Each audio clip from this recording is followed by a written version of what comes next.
Hello, everyone, and welcome to this week's episode of LegalBiz Cafe.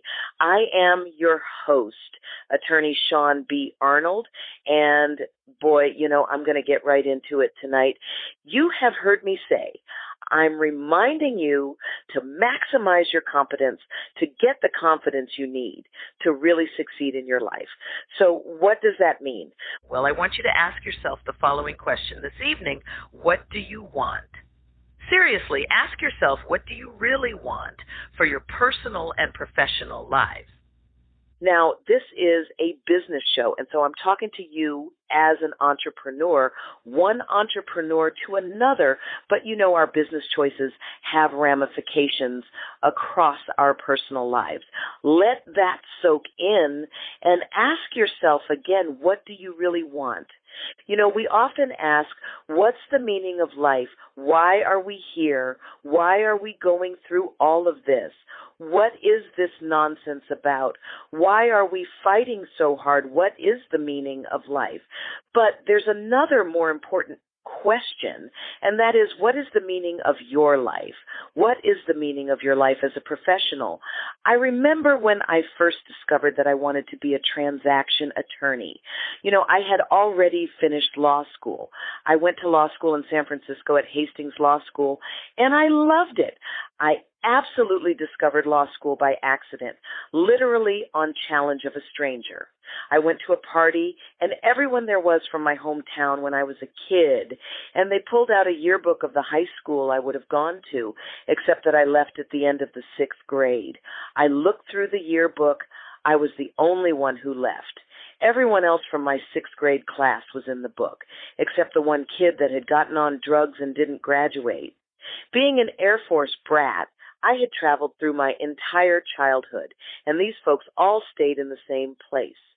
So it was kind of magical to me to see this yearbook and see all of those faces that I remembered from elementary school still together at the end of high school. I had moved through so many different iterations of life and existence between the 6th grade and that summer after my first year at UCLA. It was magical to be at that party that night and to see that book. Those folks said to me, you should be an attorney. I took that evening to heart. I took the LSAT, and I did really well. I applied to 5 of the best law schools in the country that were located in warm climes, and I got into 3 of them. I couldn't believe it. So I went to law school. What else was I going to do? I went to UC Hastings College of the Law in San Francisco. They have since changed the name of the school to University of California College of the Law, San Francisco. I didn't go there. I went to Hastings. When I was a kid traveling all the time, I always went to the library first when I went to a new city, and I always chose a novel. And I always chose a novel based in San Francisco. And so it was, again, magical to me that I should choose San Francisco for law school and that I should attend Hastings. Again, I loved it. Getting out was tough. And getting back to Los Angeles, which is really my home, was even tougher. I took 2 jobs. I was working a daytime job, and then in the evening, I took a job at a company that was a printing house for prospectuses. And this was back in the day when before desktop publishing was really huge. My job was to take care of the attorneys that came in to do the private placements and the public offerings. Most specifically, they did all the prospectuses and the 10Ks and the annual reports and all the sexy documents that go to the SEC and ensure shareholders and would-be shareholders that it's a safe investment.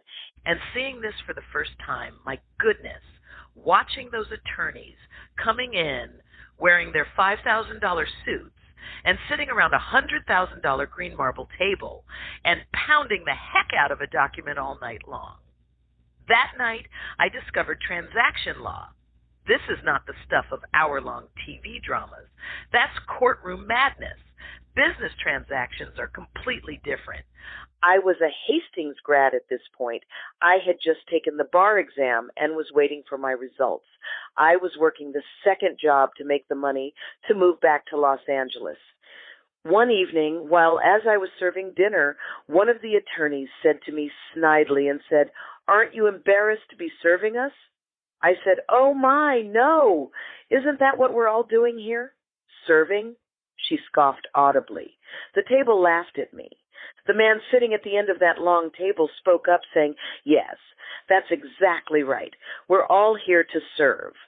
The woman spun in his direction and caught the censure in his eyes for her being a jerk to me. He looked at her as if to say one more word and I'll throw your ass right out of this room." She looked down at the plate I had just served her and said nothing else. All of those that had snickered at me said thank you instead as I came around the table. I never forgot that lesson. I was so thankful to see my future as a transaction attorney. It gave me goosebumps. I spoke to God. I said, "Papa, that's it. That's absolutely it. That's what I want. That's what I am."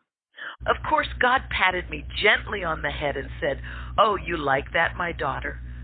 That's nice." God chuckled because the whole affair was designed just for me to discover my calling. That's what I mean by the question, what do you want? After finding what I really wanted, I spent the next few years telling anybody and everybody who would listen that I was a transaction attorney. I repeated myself until I finally got a job where they not only listened, but they expected me to be a transaction attorney. I had been peeking over the fence and swallowing as much information as I could get along the way so that I was ready when the opportunity presented itself. It wasn't blind luck. Preparation meets opportunity equals good luck every time. So what do you want in your life? What do you want for your business? What do you want for yourself, your family, and your community? What is the meaning of your life? What is the purpose? What is the passion? What is that thing that keeps waking you up at 3 a.m.?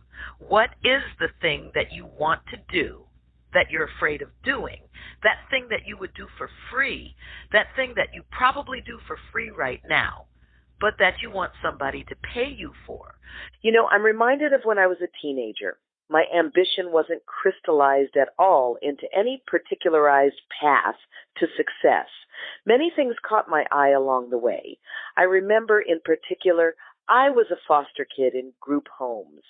In one particular home, they took us to see a performance of Alvin Ailey's dance theater. We went to the Met on a Sunday afternoon and sat 10, maybe 12 rows back, dead center. The lights went down. When they came back up with the curtain, I watched the most extraordinary performance. It was the single most beautiful thing I'd ever seen in my life. The music, oh my goodness, the colors and the movement and the freedom in the dance was just extraordinary. It was magnificent. It went right through me and all around me. It completely enveloped me and infused in me a passion for the dance that exists right to this very day. I think it was the following week that I took my first dance lesson, and for the next 15 years, I danced as though my life depended on it. I guess in some small measure it did. The dance gave me a place to put all of the grief, anger, and the sadness of losing and being challenged to gain in the same breath, even though I was just 15. You could be finding yourself in a similar space at this juncture in your life. You could be having to ask yourself, what do you want? What do you really want? I assume we agree quitting is not an option, right? Right? Why?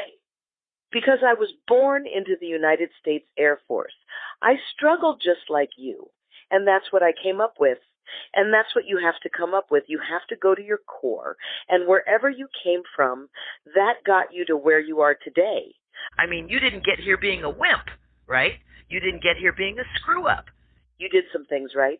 You did some things right. You've got heart. You've got the heart of a champion. You want to bring more meaning and power to your life. I'm reminded of a question that Howard Cosell asked the ultimate champion, Muhammad Ali. He asked him, after Muhammad Ali lost a fight, and he jumped up after hitting the canvas, Howard Cosell asked him, "Why did you get up so fast?" Most people stay and clear their head, take their time, figure it out, get some breath, gather their wits. Why did you get up so fast?